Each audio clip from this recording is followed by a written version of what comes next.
on this now, but again, you making the connections is very much in this. On a piece that we're writing at the moment with Annie and another two colleagues, we're very much challenging this notion that arts-based research methods and the pedagogy used is about helping people join the dots. You know that phrase? I don't know if you have it in your country, helping someone join the dots. So in other words, there are things, and it's the job of the person who's leading to help make those links. And what we're saying is, it's not that, it's like providing a frame in which people join the dots in different ways. So if there's three of you, you'll each join them in a different way. We're not trying to come to a consensus in this. So if you could keep joining your own dots in it, that would be in the spirit of the work. So I'll carry on for another 5 minutes. So just to recap that last point, the whole business of art being used to investigate situation, experiences, concerns, challenges, obstacles, everyday life, in whatever context we're operating, working.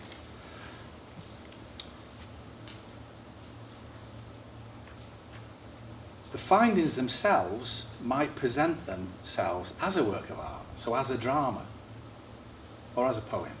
We know this. This is quite challenging for the field, isn't it? That's how it's being presented, as a dance or as a visual exhibition. And there's the whole question of how far do you go before you lose the people that you're working with because they think it's too left field. And there's a whole literature about that. And so another question in what we're doing is, you know, in a situation, which methods, even though we think this would really do the job, we look at the context and think, this is going to lose the participants. It's too, what do we mean by left field? It's too far away from what is known. So how we frame things according to context is really important. But in the arts, certainly in applied drama and theatre, we've got a history of 40 years' work of thinking about how we frame things for people so that they don't feel exposed and uncomfortable. So there's a lot of experience to draw on, but it's still a real challenge. And that goes from something as simply as if it's a session on arts-based methods, is it better to start in seats rather than in a circle? Because people, again, can start to think, oh, it's one of those circle things. And so very, very clear starts to things, saying, let's think about how we frame things in order to get to be able to use methods that we think might best do the job. So arts-based researchers using these methods is still, if you think, is still recognisable in the qualitative tradition, but what it is doing is questioning the triumph of science and rationality. That whole Enlightenment project is definitely doing that. And the French team are really clear about that. I agree with them. Challenging the conventions and the assumptions about what constitutes research. The whole debate on the place and role of arts-based research methods for scientific and academic inquiry has been fueled and allowed for by paradigmatic shifts, for example, in the postmodern, since the 80s, that whole welcoming of a more pluralistic attitude towards research. It's allowed this to creep in. Arts-based research projects have been assigned many advantages. Here they are, but I'm not being naive in thinking that this is a panacea for solving research problems. This is the problem where it can become too peachy. You know that word, it's too rosy, it's too nice to be true. So without being naive, these are some of the claims that are being made. That they open up a space for experimentation. That in searching, selecting for other ways of interpreting the world, the researcher can create vivid realities that would otherwise go unknown. And Elliot Eisner, who we referred to earlier, in 93, 2008, very much emphasised that. Vivid realities that would otherwise go unknown. That might be one method why we're using these. So for me, it would be a case, say, of working on a project with Gypsy Roma travellers funded by Race Hate Crime, rather than trying to increase understandings through the dissemination of information, creating a performance piece that engages you with some of the perplexities and complexities of Gypsy Roma travellers living within our society. And whose issue is that? Is it that more about those of us who aren't, rather than those of us who are, through using arts-based methods in pedagogy and research, I think allowed us to come closer to creating those vivid realities that would otherwise go unknown, that Eisner talks about.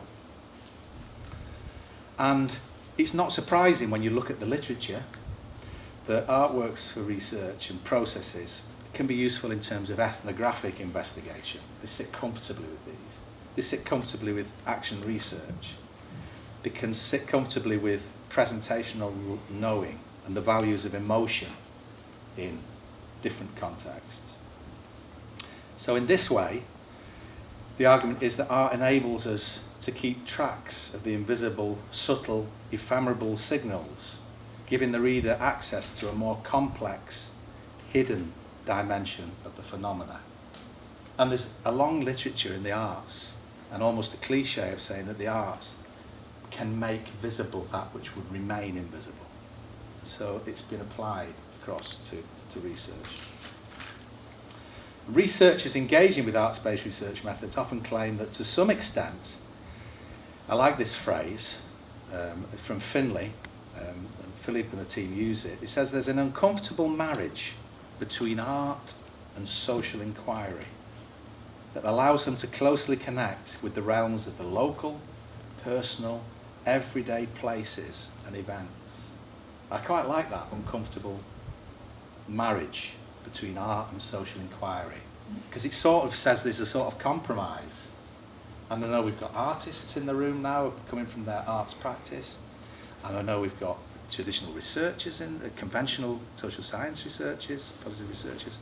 How does this uncomfortable, if you're in a relationship, what compromises do you make, or do you make something new together from that? And that critical thought, I just want to say again, all these claims, I think it's really important not to be naive in them.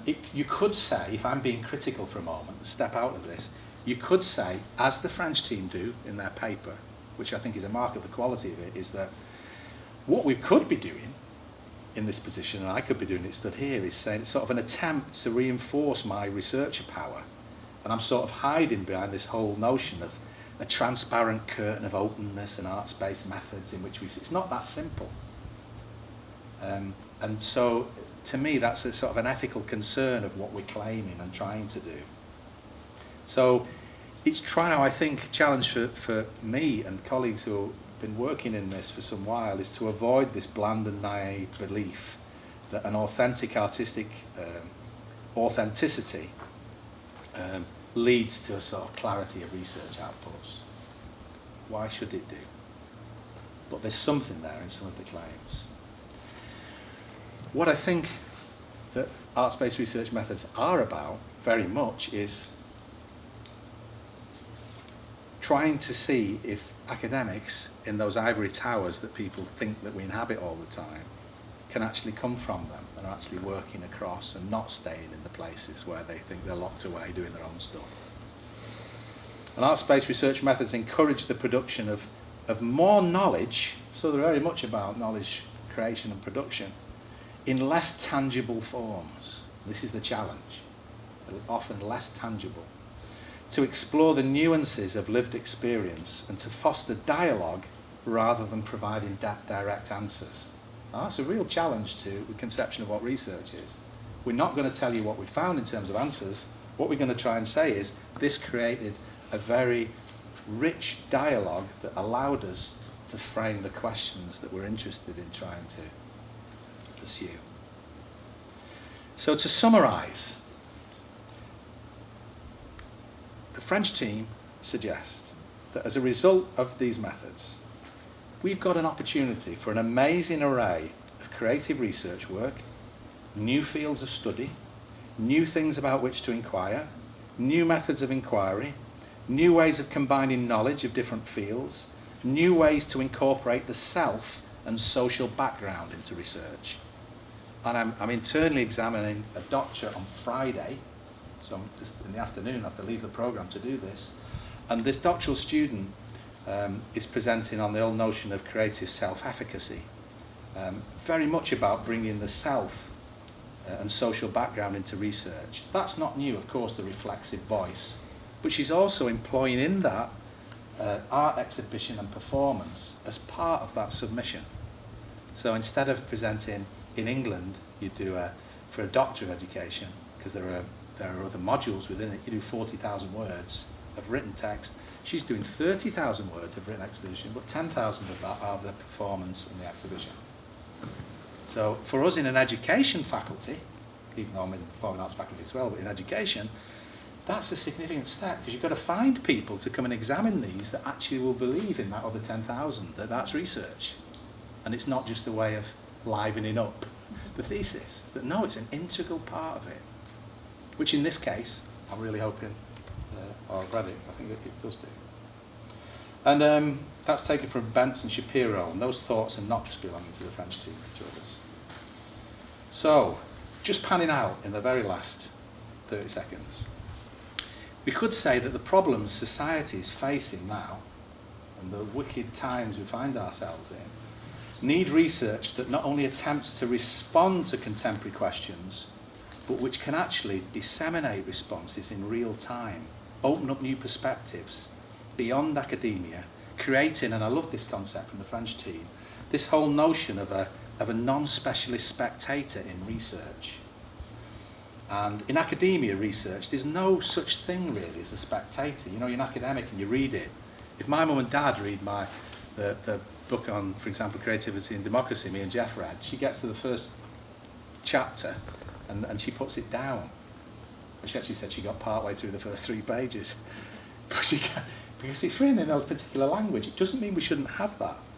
But what if we were producing a form of research that actually, where we're actually saying people outside academia can engage with it?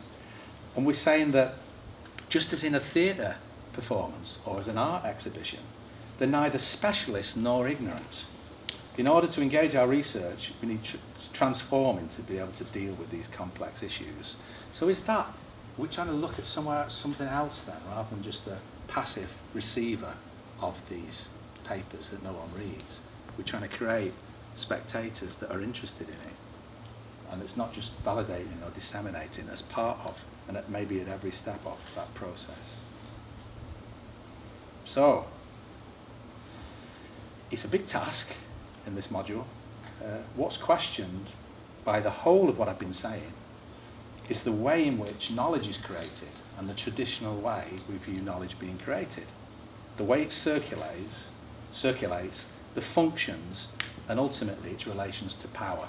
Because whether this is taken up or not will depend on how those relationships are developed. And we're going to return, there are a lot of ethical issues in terms of what I've said that I've not picked up on, but we're going to return to these, and I'm going to use the paper as a thread throughout the 10 days. We're going to return to some of the ethical issues that this has raised in relation to what we're seeing.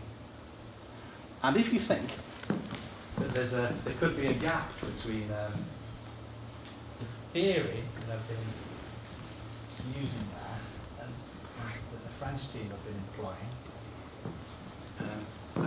maybe I wanted to at least have something that wasn't a formal presentation. As our beyond text bag.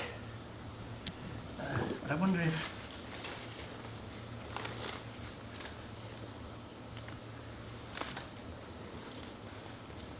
this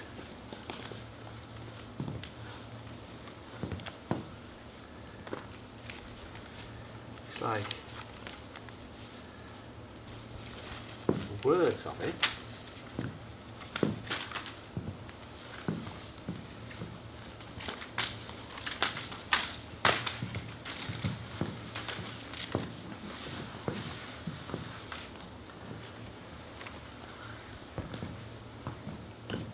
It says beyond text.